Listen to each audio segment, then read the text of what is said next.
Welcome to Biz Dev Live. I have the amazing Ellen Sledge here to talk about Penny Lick ice cream, talking about how to be a good business person as I struggle with my technical here. Thank you for your patience with me. Here we go. Right after the Biz Dev theme, we'll be right back. Biz Dev Live, weekdays at 11 Eastern Time. Biz Dev Live, weekdays at 11 Eastern Time. Biz D with C, brought to you by Cameron T. Biz D with C, brought to you by Cameron T. This is business development, not even selling it. This is intelligent. If you watch it, I promise you benefit. Leadership and motivation, empathy and inspiration. Leadership and motivation, empathy and inspiration. Biz Dev Live, weekdays at 11 Eastern Time. Biz Dev Live, weekdays at 11 Eastern Time. Biz D with C, brought to you by Cameron T. Biz D with C, brought to you by Cameron T.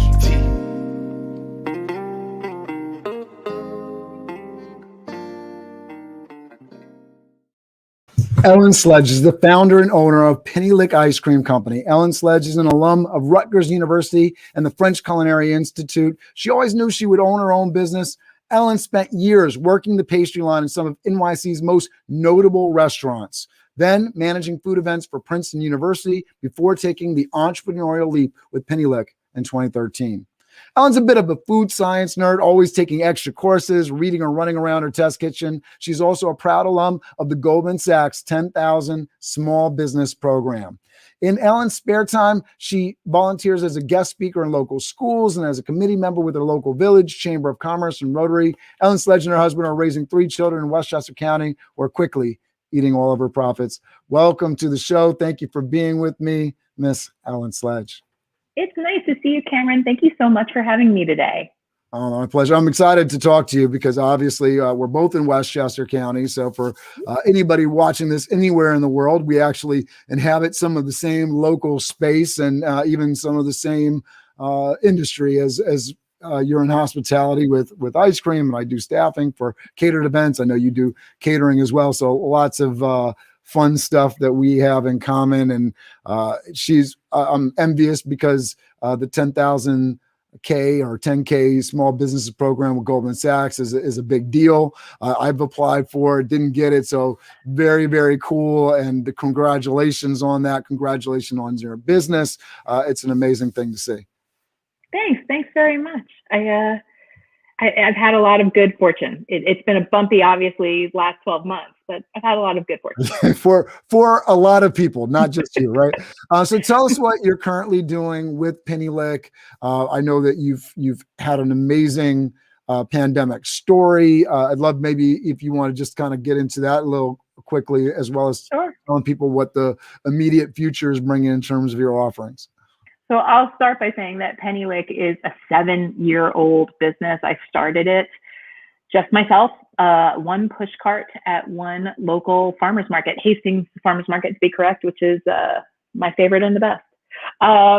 We started very simply, like I said, one push cart at one farmer's market season, and slowly grew from that into events, and then from there grew into a storefront.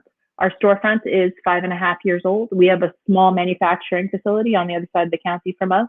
We specialize in a local ingredient, artisanal, clean ingredient ice cream that is peanut-free, tree nut-free, and sesame-free. There are 32 million Americans allergic to those to those ingredients, and that makes most ice cream, and certainly most ice cream shops in the United States, a sketchy, unsafe place. I pride myself on the fact that Penny Lick is a safe place for that population, that very quickly growing population, by the way. And so as we grew Penny Lick, we still have 3 silos of revenue. We have the storefront, like I mentioned, which is 5 years old. We have events, which is how we started the business 7 years ago. I now have a small fleet of adorable bicycle wheeled push carts with big white umbrellas that we take to everything from festivals to weddings to bar mitzvahs to birthday parties, corporate picnics, you name it, we've done it.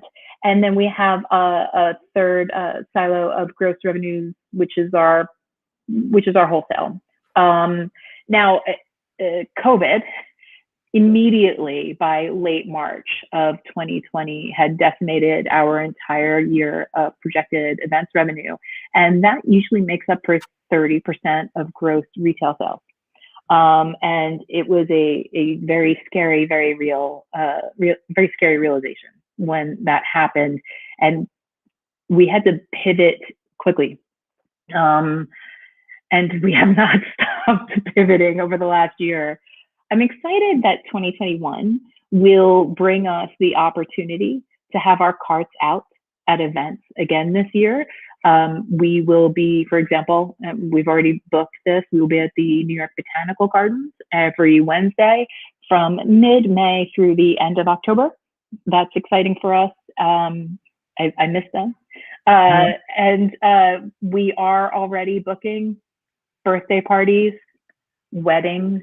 I don't anticipate the revenue in events to match what, say, we did in 2019, but it is a beginning step toward normalcy. And so we are very excited to start pushing, to start reopening booking for events and start pushing events forward. From all indications, it looks like the fall. I mean, we may have a really good summer, I think, because we're looking at vaccinations being widely available in April, and then even with, the rollout and challenges, it looks like midsummer. But it looks like we may have a good summer and definitely a fantastic fall, as everybody is going to be clamoring to do every type get of the heck event out of their houses.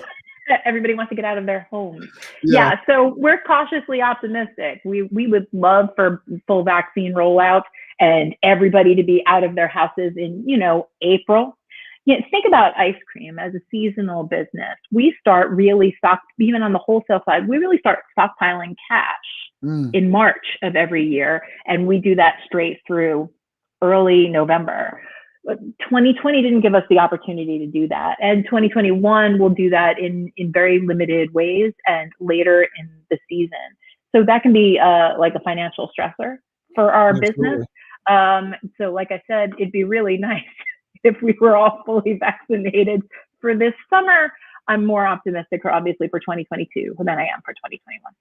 Yeah, I think it's going to be a wait and see thing, but I think it's definitely very exciting. I think, especially for all the businesses that are so reliable on walk-in business and, people coming together. Obviously for staffing, we're just trying to figure out when the business is going to start. I imagine you are to a certain extent as well, because in terms of hiring too soon isn't really that great use of time. I don't know, we're going to get into like the conversation around young staff and turnover later. So this is one of the things. I feel like you're the person I'm going to call nonstop this year about this exact conversation. So get ready, Cameron. We're going to have a lot of conversations about this.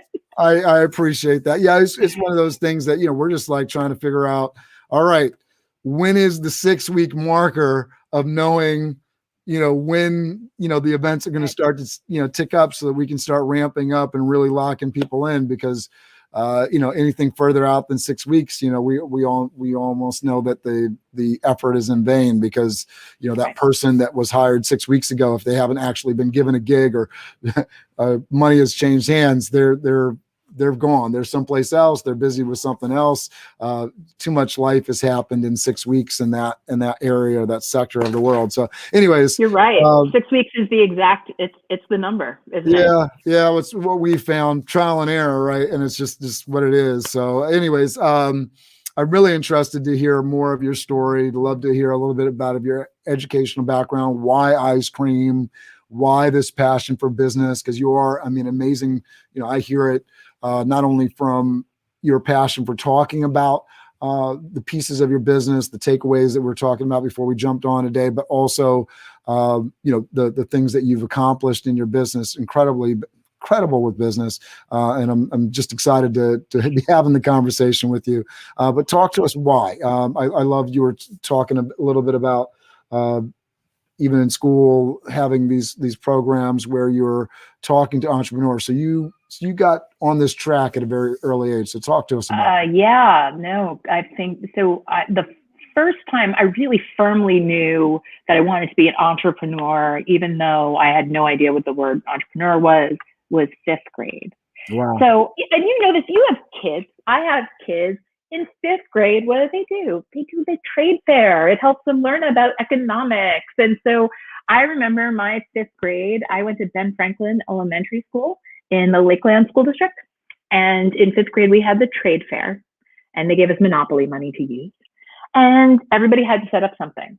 And I set up a table, and I made jewelry. I went to a craft store. I didn't know how to make jewelry. I asked them to teach me, and I bought pretty beads and elastic, and I made a bunch of jewelry. And at the end of the trade fair, I won. Like in that, I sold the most product. I made the most pink Monopoly money. I won. I was really proud of that project. And I had bracelets left over, and I started wearing them to school. And girls started buying them off my wrist during lunch. And so I kept making more bracelets, and I kept wearing them, and I kept selling them at school until the principal called in my parents, because parents were complaining because the girls were spending their lunch money. It did not occur to me. It just occurred to me that I was making 50 cents a bracelet, and that seemed like a really good deal. I was really proud of that until the school told me expressly to stop. In sixth grade, I made a friend. He had just moved here, different middle school. He had just moved here from Germany. His family was food importers of some sort. And I would give him money, and he and I would invest in these candies. Those, those German, like little candies that look like berries, those raspberry candies. And we were selling them. We were we were investing together. I don't even know why it happened. I still don't remember it. We were selling the candy out of our lockers until parents complained that their kids were buying candy from us with their lunch money, and the principal told us to stop. I did a few more of these things, so I'm sure you're sensing a pattern. Yes. In high school, and I moved around a lot. So in high school, and I went to Hapog High School on Long Island in Suffolk County. In high school, they had business classes. And I remember thinking, cool, I'm going to join a business club. I joined DECA, and I'm going to take business classes. And our DECA club was huge. 75 of us went to the state championships. I'm sure my mom still has them somewhere in her house. I had state trophies and national trophies. And where again? Well, that high school was Hapog High School, okay. And elementary school and middle school was the Lakeland School District. So this is all in Long Island, yeah? Yeah, Lakeland's Westchester. So just okay. it's like 15 minutes north of you.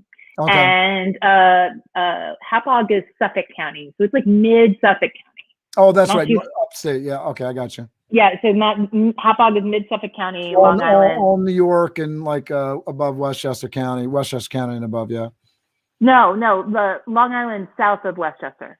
Okay. Long Island. Like toward the Hamptons. Yeah, I thought I heard a Long Island, and then I was getting confused because I get confused with the upstate locations. Northern Westchester, and then Long Island.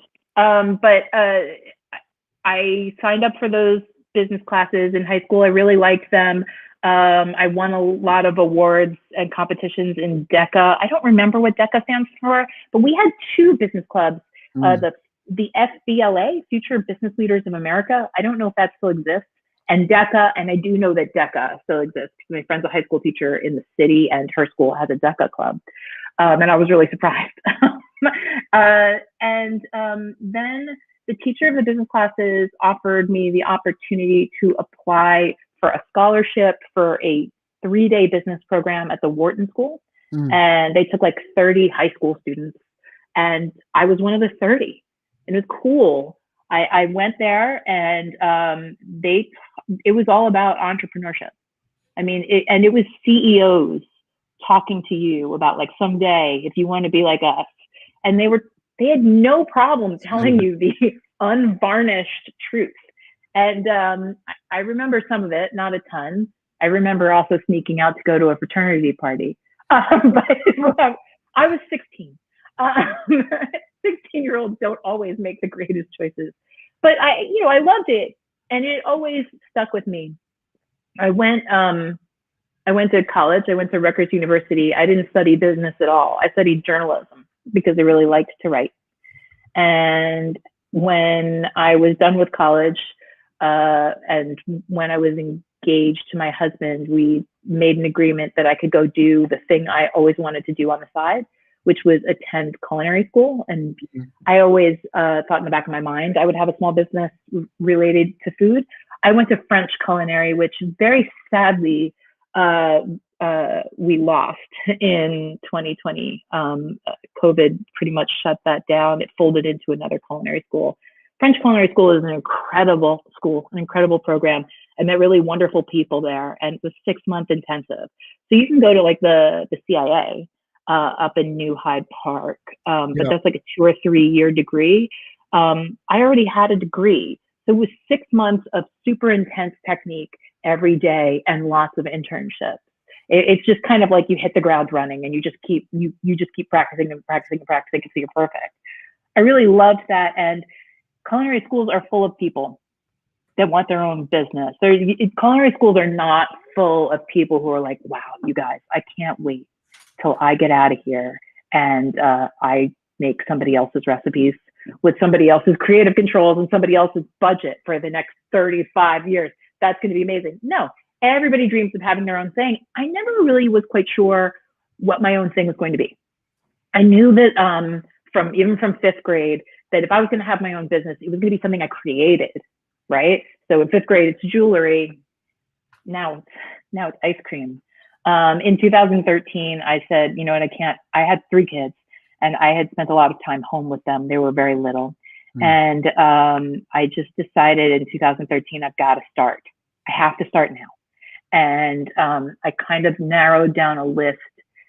I'm pastry by training of things that I love to do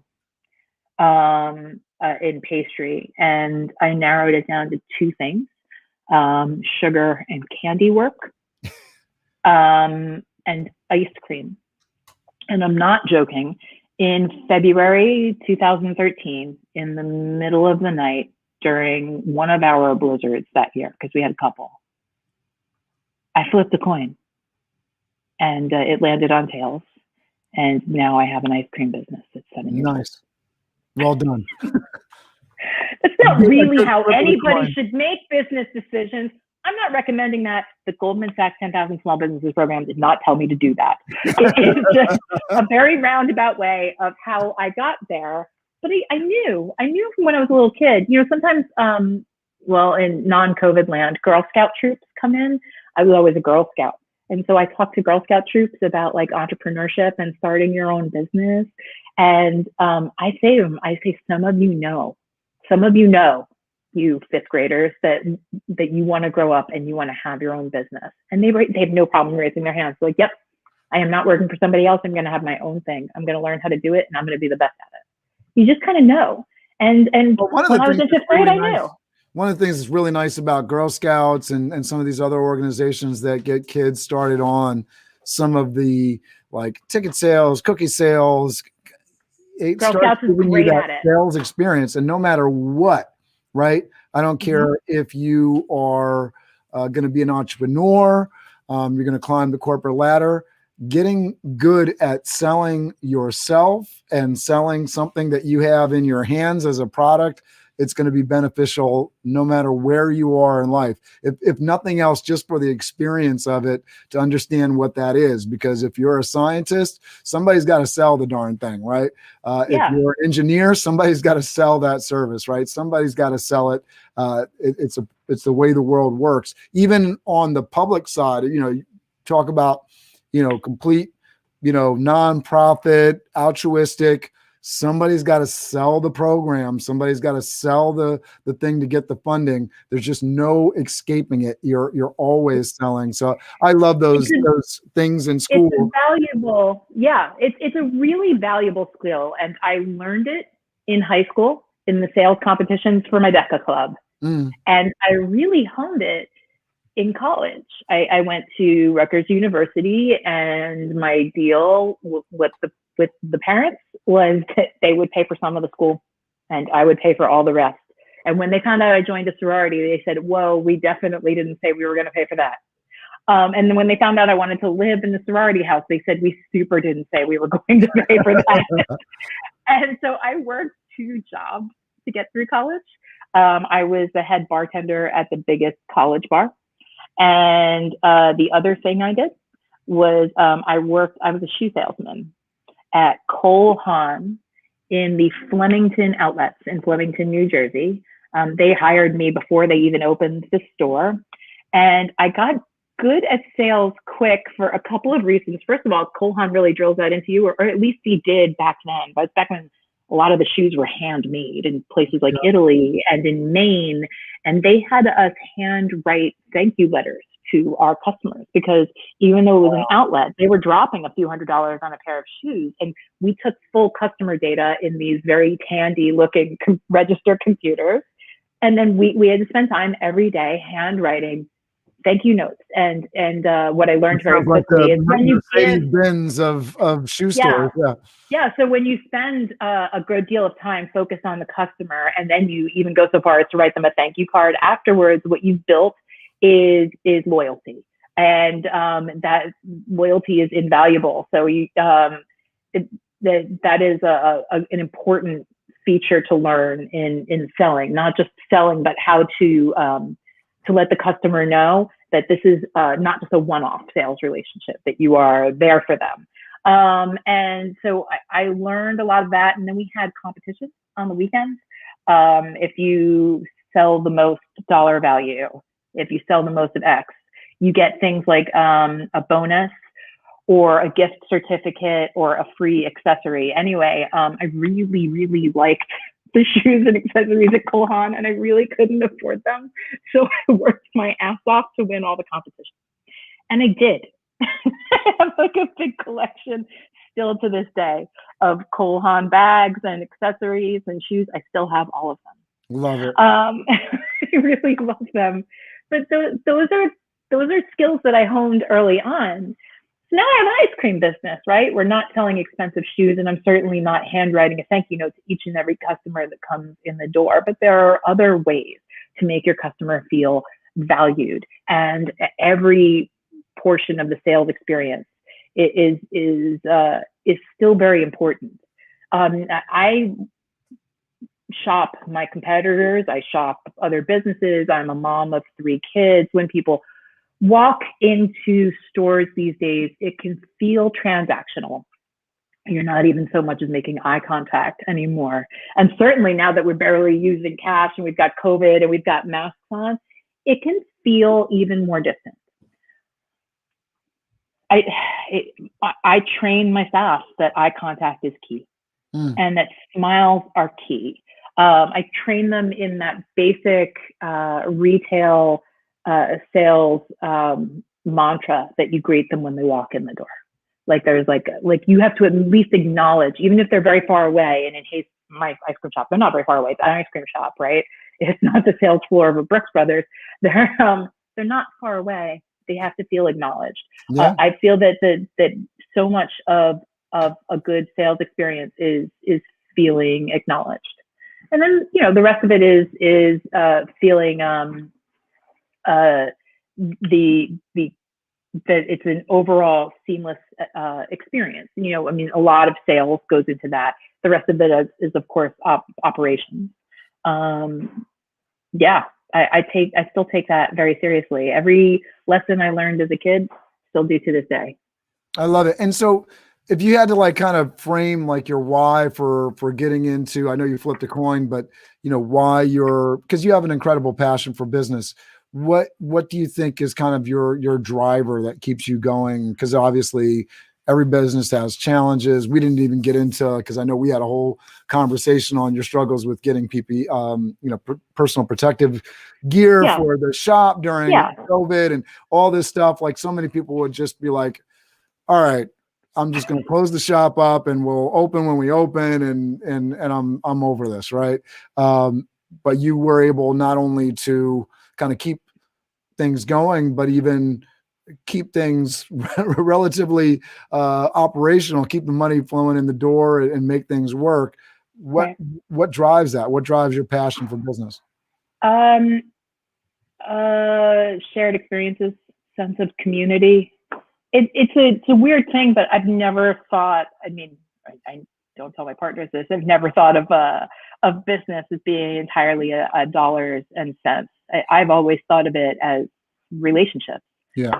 There is a lot of bad days that we all have in our lives. 2020 was full of them. I'm sure for you, definitely for me, and for my family and for my friends. When a 5-year-old walks into the store and says, "Hi, you remember me? I like chocolate. You gave me chocolate last time. You're my best friend." You just kind of like, you feel with joy. Yesterday, we're not even closed. We're closed on Tuesdays in the February, because February, so we're only open 5 days a week as opposed to our usual 7. And a customer, I keep her phone, the company phone, which is a mobile phone, that I keep breaking here with me everywhere I go. And the customer was like, "Please, is there any chance? We came all the way from Westchester. Is there anybody nearby? My son had a bad day." I went there and made him a cookies and cream milkshake. Oh, wow. I know that that's not necessarily scalable to dive that much into community, into relationships, but I think it can be. It's obviously the right amount of staff, being trained the proper way, and when little kids blow kisses at you because they can't believe you gave them rainbow sprinkles with stars in them, then the rest of the problems of the day melt away a little. I think you just convinced like a whole slew of people to get into like the ice cream business. You're going to get some applications just to come work in the store just for that feeling. Listen, when you work in like a food business or an ice cream business, I mean, unless you're the owner, right? This is work. It's hard work all day long. Then you leave it. You're not bringing home a stack of paperwork with you at the end of the night. You leave it and you're done. Obviously, we can have difficult customers. Everybody can. Really, everybody can. You always have the opportunity to turn that around. Sometimes you simply can't, and sometimes that's just not on you. But 9 times out of 10, it's a great experience. My first job in food was for my then dean of my pastry school. His name was Jacques Therese. His chocolate shop was brand new and really young and in Dumbo. And I was the first student from the school he ever hired. He did not want to hire students because he didn't know what he was going to get. It could have been a mixed bag, but he hired me. He took a chance on me. I was there for a while. He was a wonderful guy. And I was really scared the first day. Not just because, it was a new job and everything, but it was Jacques Therese, one of the world's greatest pastry chefs. I am still attending his school at the time. I am afraid I'm going to do 1,000 things wrong. He put his arm around my shoulders because he could tell that I looked nervous. And he said, "What is wrong, chef?" And he said, "You don't have to worry." Like, he had me working in the front of the store the first day. He goes, "This is a chocolate shop. Everyone enters a chocolate shop happy. And if they didn't enter happy, they leave happy. And if they still don't seem happy, you give them a free chocolate and then they're happy." And I give that same speech to brand new, scared out of their minds 17-year-olds who have never held a job before and are starting in front of our ice cream shop on a busy Saturday. It's an ice cream shop. You can admit if you've screwed something up, say, "Goodness, I just screwed that up. Let me fix that and do it again." They will be grateful that you acknowledged if you made a mistake. It is ice cream. They will be happy because they're getting ice cream, or they'll be happy once they eat the ice cream. And if they are upset about something, you have the power to treat them to that ice cream. You can say that ice cream is on the house and everything changes. It's just, and that keeps me going. There is joy. Not all small businesses have joy. Mine does. So I love this because we're gonna juxtapose something really crazy. Sure. We got some takeaways, right? So you're in love with your business, you like what you do. But one of the takeaways we want to give people today is don't fall in love with your business. So can you explain that? I learned this at that 3-day Wharton program I did when I was 16, somewhere in between actually learning and again, cutting out to go to fraternity parties. One of the speakers was the CEO at the time, from high school, was a very long time ago, of Fossil Watches. And Fossil Watches was this big success back then. And he was talking to us about his business. And then he started to list all of his previous businesses and bankruptcies. I believe the one that was right before Fossil, he said, was a yacht company. And he said that one of the most important lessons that he had ever learned was that you have to love your business. You have to love it because you have to want to be there and be a part of it and fight for it every day, but that you shouldn't fall in love with it in a way that makes you inflexible to change. And I will say that I have always had that lesson in the back of my head. And 2020 has never, 2020 is the year where that has never been more true, right? The concept of pivoting is particularly in industries like mine, which straddle food and beverage and hospitality, two sectors that have been destroyed by COVID-19. You have to pivot. You have to constantly pivot. You have to be not afraid to do that. And if you have to make massive changes that weren't in your dream plan, that you have to make a product that you don't absolutely love, but it's going to sell well, you have to be able to do that. As a business owner, you have to be flexible. And so what he was saying was, if you fall so in love with your business, you will be completely inflexible and you will not be able to see the flaws and you will not be able to adjust accordingly. So that is something that I live by.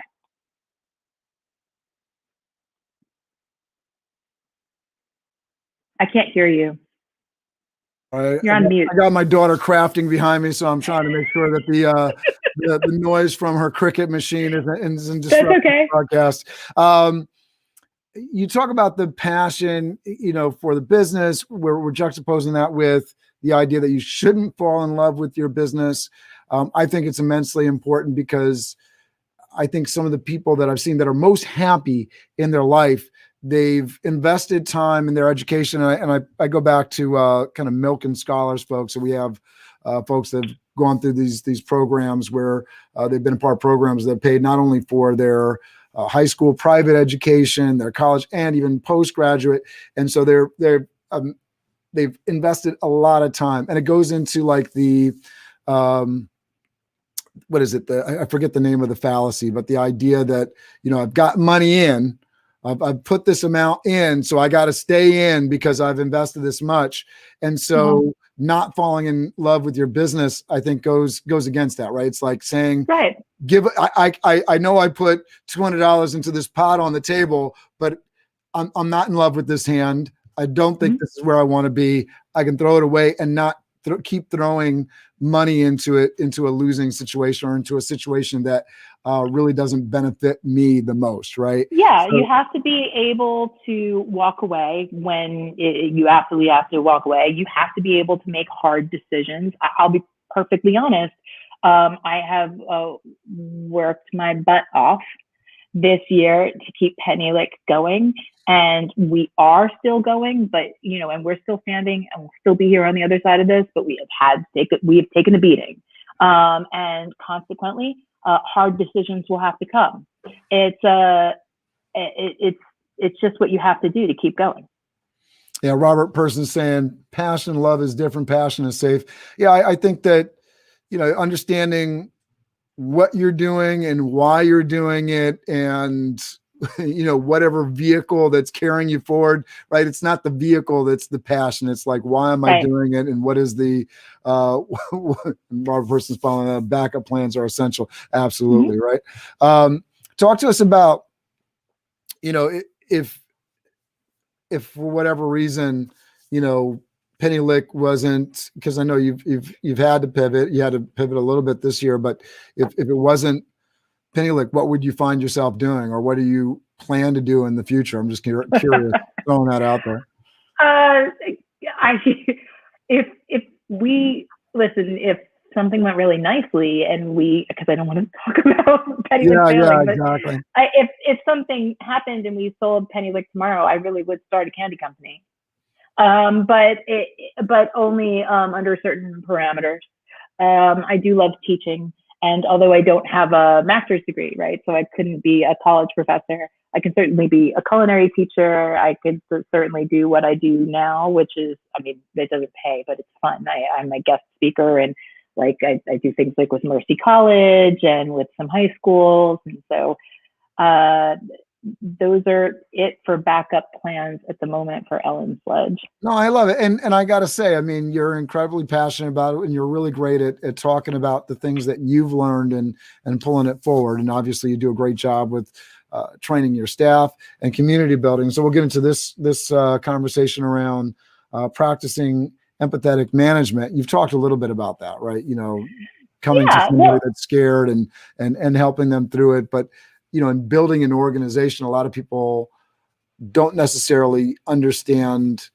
I know one of the key things for me is not that my staff work for me, but that I work for them, right? Yeah. I'm there to provide the tools and the information that they need. So talk a little bit to that. Well, you know, it's funny. So my business is 7 years old, and I didn't really realize that was my management style until somebody told me that a year and a half ago. I didn't even really quite know what it was. When you study management styles in your various business programs, there are managers who are drivers, and there are managers who are analytical. And I am the classic empath. When I ask my employees every day how they are, I actually mean that question, and I actually am listening for the answer. At the end of the day, when I thank them for their work, I actually mean that. There are a lot of my friends are actually, in terms of management style, they're drivers, and they worry that my management style makes me a sucker. But when you are an empathetic manager, you might not fire somebody out of hand for making a bad mistake. You may stop and analyze all the processes around that employee and figure out where the mistake actually came from, and make sure that there's nothing personal happening with that employee that could have also contributed to it. And then you retrain the employee and tell them, I believe you can do this. And in my industry, food and beverage, turnover is so high. It's all anybody ever complains about. Can't find good staff, and they quit all the time with no notice. When you are an empathetic manager, that really stops, because you are spending extra time every day making your employees feel seen and heard and valued. You are making sure that they are trained properly, that they have the tools that they need to succeed, and that way they want to come back every day. I have an ice cream shop. I should not have as low turnover as I do, but my employees are kind and loyal. That doesn't mean that I'm a sucker for asking them how they're doing, or recognizing if they're going through something and then finding somebody to cover their shift and sending them home, or helping them through a problem, helping them, give them resources if I have it. And I've kind of always been a caring person. It probably is why when I think of my business, I think of it as community and customer relationships. The relationships matter. And so particularly when the average age of a potential employee coming in hoping to apply for a job is 17, and they've never had a job before. And, you know, I live in Westchester County, so a lot of these kids have never even cleaned the damn toilet. You have to give yourself time to recognize where the employee is coming from and to adapt to that and help them grow from there. And that is so much of empathetic management. And it's not wasted. You know, kids grow up and they graduate college and they move on, and they write me emails and they call and they stop by and they check in. And they often thank me for being such a really great first boss and teaching them especially at their ages, not just to how to be Penny Lick's employee, but how to be an employee. And that takes empathy. I mean, especially when you're talking about kids, right? I consider the 16 to 22 age bracket as children. And they have to learn, and you learn it sooner or later. I tell them all, I'm like, hey, this is gonna be your first job. Sometimes this is gonna be your first time getting fired from it. You're just gonna have to learn, take away what you learned from it, and pick yourself up. And the next job, you'll make better decisions. I love that. I think one of the things that you're talking about, which is getting to be a little bit more commonplace in terms of the world, is the understanding that, especially now with the way the landscape has changed, people's lives more than ever before are on display with, people in the background and kids and dogs and, all the things that we deal with because of having to work from home and understanding that life happens, right?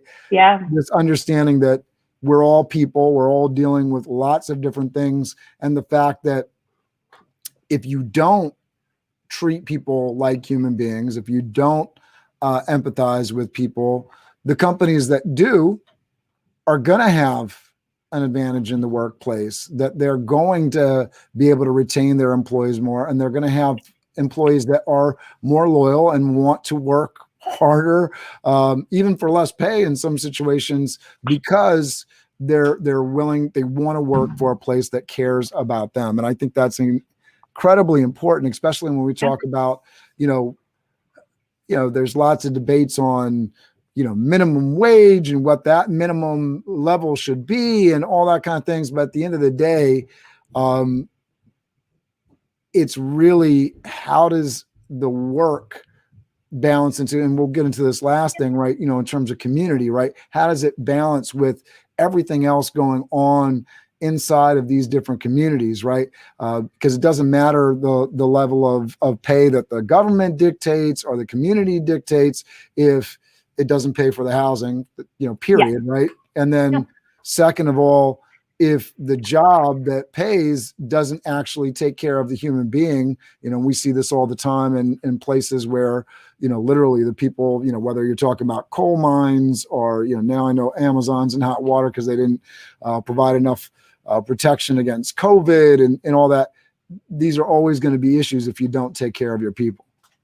Well, think of it this way, right? And empathetic management really leads to, and I think we were talking about this already, this is like my third takeaway when we were talking about takeaways, what I've learned in the last 7 years is that if your employees are not being paid appropriately and they do not feel valued, that will spill over necessarily not only into operations, maybe you'll have operations mistakes or difficulties, but certainly it spills over into customer service. We are not just business owners, right? We are employers, and we are shoppers. We do not return to businesses where the employees have treated us brusquely or rudely, and sometimes maybe that's because that employee is a jerk. And sometimes maybe it's because there's a hostile work environment. Maybe it's because the employee's needs are not being met. Maybe it's because the employee hasn't been trained properly or taught that they're valued, that we want them there. That absolutely has an effect. If my employee that's been with me the longest has been with me for 6.5 years. And I just told you that my business is 7 years old. And the shortest is almost 2 years. And if they didn't feel like they were being paid appropriately or being treated well, they either wouldn't show up or they would show up and half-ass their jobs. And they would half-ass their jobs, and then the customers would not feel welcome. They would not feel appreciated, and they will go out and write you a 1-star Google review. It always affects the bottom line. I am probably one of those few food and beverage owners that has absolutely no problem with hiking up the minimum wage. Yeah, absolutely. I mean, I think at the end of the day, it's a challenging thing. I mean, a lot of people looking at it from, the factory, the Ford, kind of model of, and so I have all these scales of income, but at the end of the day, it's building the amount of profit margin into your business and planning for the future. And I know that was one of the first mistakes that I made as a business owner, was just not understanding what my prices needed to be. I always cared day one about making sure that I was paying people, because I remember I was doing a business that I had worked in previously. So I was like, I don't want to treat people in a way that I wouldn't have enjoyed being treated. I want to make sure they're getting paid. But I also wasn't thinking about, okay, if I'm paying this, here's all of these different other costs and different things that are going to be built off of that I just didn't understand how to wrap my head around it. And later on, I found myself in a position where I had to do something that was painful for me, which was raise my prices. But at the end of the day, most of my clients, because we were providing a quality product and because we did a good job, didn't bat an eye. And the clients that did have a problem weren't clients that we really wanted anyways. So that's a hard lesson for every business owner to learn, isn't it? It was even saying it, it was like an air of release as I'm saying it. Just it was a heavy weight on my shoulders as I was going through it. But it wasn't as big a deal as I thought it was going to be. And it was definitely liberating in that sense of, we can charge what we need to pay people right and pay the expenses of the business and make money. All right. Thank goodness. All right. So I want to get into this final takeaway, which is showing how much you value them. We've talked a lot about showing how much you value employees, but how do you show the community? I mean, especially with an ice cream shop, these are very local kind of stores. You're talking about the kids coming in, you have a relationship with them. Talk to us what are the different ways that you value your community, your employees, and your clients that are coming through the doors? Well, I think first of all, when you think about small businesses in general, all of us moms and pops, we're the ones whose names are on the back of the Little League uniforms. We show up and we volunteer for the local committees and the local chamber. And we show up to the trustees and the village meetings. And just your presence alone can speak volumes. Certainly we go further. Like I said, we are very careful about our processes in the store, about not only how we greet customers, but how we thank them at the end of their purchases. There are lots of little ways to show a customer that you're grateful. Sometimes it's a free something or other. Sometimes it's a tote bag. We moved to a delivery model this year, and we put them in specialty tote bags for the deliveries. And I created these postcards because we have really great photography, right? Because we're a food business and it's 2020 or 2021. And so one side's like a really pretty picture of our ice cream, and the other side's like a couple sentences about our mission and our values. And then it's a big thank you. And then this last spring when it was really hard, I hand wrote thank yous again on every single one. And people were like, "Oh, you did that." Yeah. But it means something. This was a year, it was a hard year. Revenues were down. We lost all of our events. So I gave all the employees bonuses. Because they worked their asses off. It's not their fault that there were less sales. I kept less employees. I saved money in other ways. I made sure that they got the pay raises that they needed. I gave them bonuses. I send them thank you cards. I tell them every day in every way they're valued. Sometimes we have a long day, or sometimes they're working longer than we expected because of X, Y, and Z. I buy them dinner. When somebody's car is broken down, I drive them home. It's a big deal, right? Because we went through a period where, there was a lot of love given to nurses and all of our first responders and everybody that was on the front lines of the medical situation of COVID. There wasn't, and they started picking up, but we started thinking, the grocery workers are also heroes. Listen, I know that there's been a line around my local ice cream shop. It's been one of the few ways that people have been able to get some joy in an otherwise very challenging, socially isolated world. The Right. ice cream shop plays a big role. And so you got Ice cream heroes is an working. experience. It's a product. It's a food product. I happen to think that ours is excellent. We also happen to have this kind of really cool allergen policy that makes us a bit of a unicorn in the industry. But ice cream is first and foremost an experience. When I think nostalgically about my favorite ice cream when I was a kid, and I actually, this was written years ago in the New York Times, and I was embarrassed when I said it. And I'm like, it wasn't some crazy cool artisan, blah, blah, blah, with lots of sprinkles or anything. It was McDonald's. It was the McDonald's ice milk hot fudge sundae with the peanuts waxed in when they did it in this long skinny straw with a little golden a spoon with the little golden arches at the end. I'm quite old, so I'm definitely describing something from the late 70s and the early 80s. But it was nostalgic to me. But it wasn't nostalgic because it was exceptionally delicious. It was nostalgic because my dad took me. Ice cream is ice cream and American apple pie. You can't beat that, but it's not just because it tastes good, right? It speaks to us in a very nostalgic way. When I first started my business, I went to a fundraiser gala. I brought my push cart and I brought some ice cream. And I was giving out, you had to give out samples. It was one of those where you invite a bunch of food vendors to give out samples. And I was making teeny tiny root beer floats, right? And a woman, she was in her late 70s.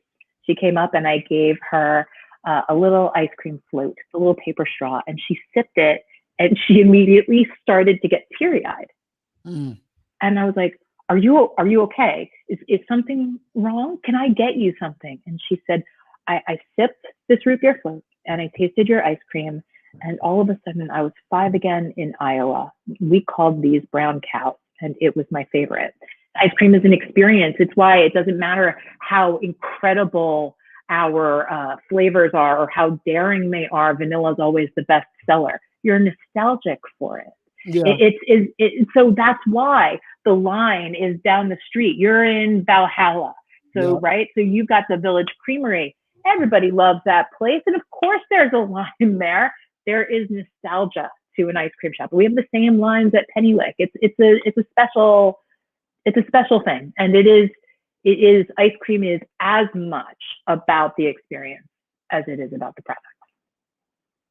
Yeah, it's really an amazing thing. And as a local employer, my niece works actually, we have the Village Creamery, and that employs a lot of young kids. And then we have, I think it's Ralph's over in North White Plains. My niece works over there. Yep. It's a complete community experience. I wanted to acknowledge Kate Wasserman, loves Hi, Ellen, Kate. loves Penny Lick. So happy to see Cameron Ellen Chatton. She's somebody that part of an event company that I work with that I'm sure has been in touch or will be in touch in the future with getting you onto a catering event. We love putting together good feeling events, and ice cream is often a great part of that. Talk to us a little bit, because you talked about like the fact that you're on the back of the uniform, so you got the community thing. And I love the piece about writing thank you notes in the middle of all this craziness, right? To all I could do was literally all that was in control. What are ways that just to sort of give some advice and value to folks? What are ways, in service-based businesses where you have certainly seen the ways that people can show how much they value their customers and the people they're working with? Customers like to be thanked. Customers actually really do like loyalty programs. So we use Square, right? And half the businesses, small businesses now use Square. They have a built-in loyalty program. It's not expensive, and customers appreciate that. They kind of just like being thanked. And I find it, for that matter, even on social media, when customers mention you, they like it when you go to their posts and thank them for it. But also just as businesses, how you can show your love to the community, your presence should be felt and known. So if there's any way your business staff can participate in garbage cleanup day, if there's any way that you and your staff can participate in local service activities, those things matter. I'm all for community service. I am the president-elect of our local Rotary. I believe community service gets everybody through and is really great for your mental health, especially in years like this. But those are just some ways that that you can build longer lasting and loyal relationships. I love it. And it's complicated. It's complicated to organize things like that. Sometimes it's difficult necessarily to. But you don't have to organize them. You don't have to organize them. You can go to a volunteer in New York and say, my business wants to do a community service event. You can go to Feeding Westchester. They do this all the time. They do it with companies. They do it with groups. And I was talking more to like getting your own head around it, because maybe you're knee deep in your business and you're saying, all right, I got to figure a place to go. It takes like a step back. It takes a step back and a view. The best way to have those steps back is to have more staff meetings, and to have like with no real hard driven purpose or agenda. My staff meetings, I don't get to have them often, and when I do, I provide the food. And we sit and I'm like, these are things we're going to talk about. And then these are the things that I'd like you to help me lead the conversation on. A lot of those ideas can actually come straight from your staff. I love this kind of conversation because it goes to, because I'm sure immediately when you say have more staff meetings, there's like, we have too many meetings and we're not getting enough. So it's always finding that balance between finding a balance. What actually, if you're going to have a meeting, there should be value to the meeting. There should be an agenda to the meeting. You should be using effective communication strategies. You should have like a time limit on how long people are speaking or how long you are speaking, making sure you're getting the point across. And yeah, bribe them with food. I love that. And I love time limits, because that's been something that I've been using in like networking. So making sure that people have a set amount of time so that there's no rambling, there's no just lost time, there's nobody checking out. Like, we're here, we're driven, we're going to get something done and move to it. And that's not always easy to wrap your head around too. Okay, I'm going to get my 17-year-old and we're going to give them 30 seconds to speak. Right. But there's ways to do it. And when you do that, it forces people to think, and it does shape and mold. And then maybe they'll be speaking about that 20 years, 30 years, 50 years down the road, that, I had this job when I was 16, I was working with Ellen and she made me, deliver something in 30 seconds. That made me think and get my speech right. And that prepared me for the next, we don't always think about it. And I think this is a great conversation in the education thing. We don't always hold people up to this higher standard. We say, oh, well, they're learning. And that's how you learn. That's how you're forced into actually achieving and doing. I love that. All right. So this has been so great. Thank you so much for this, Ellen. Tell everybody how they can get in touch with you. I do have your LinkedIn address down below, I believe, and off to the side on Facebook. You can always go to pennylickeicecream.com. You can follow us on Twitter, Instagram, Facebook. I think all of those are Penny Lick Ice Cream. Twitter might be Penny Lick Co. Twitter has like a length problem. And you can visit our shop in Hastings-on-Hudson, which is honestly usually open 7 days a week, but that's in the warmer months. We're in February right now, so it's 5 days a week. You can actually order delivery online straight through our website. We have required 24 hours notice because I am not a Wash and Uber Eats driver. Sometimes I'm the Uber Eats driver, okay? So slow down. I promise you, you will get your pints. But we are open 5 days a week. You can tweet at us, shout at us on Facebook, Instagram, and please come visit and say hi. Absolutely. I'll be visiting with my 4 children, and they'll be very happy very soon. Thank you so much for this. I want you to say goodbye to everybody, and I'll play us off with the BizDev theme. So long. Thanks for sticking it with us. BizDev Live, weekdays at 11 Eastern Time. BizDev Live, weekdays at 11 Eastern Time. BizD with C, brought to you by Cameron T. BizD with C, brought to you by Cameron T. This is business development, not even selling it. This is intelligent. If you watch it, I promise you benefit. Leadership and motivation, empathy and inspiration. Leadership and motivation, empathy and inspiration. Biz Dev Live, weekdays at 11 Eastern Time. Biz Dev Live, weekdays at 11 Eastern Time. Biz D with C, brought to you by Cameron T. Biz D with C, brought to you by Cameron T.